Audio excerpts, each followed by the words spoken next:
د ولسي وګړو دې ډلګۍ د خپلو دوو کلیو ترمنځ د هغه پل د جوړېدو چارې پیل کړې چې د تېرو 20 کالو راهیسې چا یوه تیږه هم په بله نه ده ایښې. دغه سره برابر دی.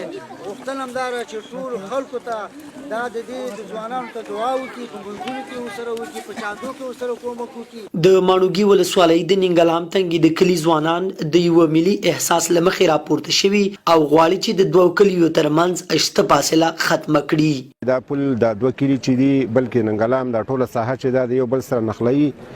زموږ د دې کلو اکثر منافع چې دي د ځنګلونو غرونه دي، مالونه به وو، حیوانات له به وو، په خپله ځو خو پسې لرګو پسې دا موږ ډېر زیات د مشکلاتو سره مخ وو. موږ د ډېر پخوانه د دې په هڅه کې یو منډې ترلم دې دپاره والي دي چې دا پل جوړ شي.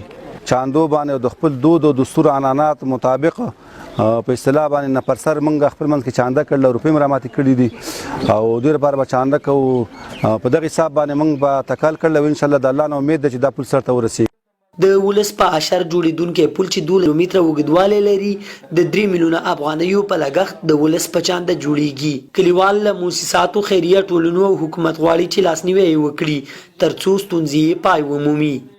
مونږ انجنیران لرو، مونږ کاریګر لرو، وړیا کار کوي راځي دلته په اشرونو باندې راځي، خو مونږ یوازې د مالی ستونزو سره مخ یو. په ټولو هغه شتمنو باندې غږ کوو چې موږ سره د صدقه جاریه په دې کار کې برخه واخلي.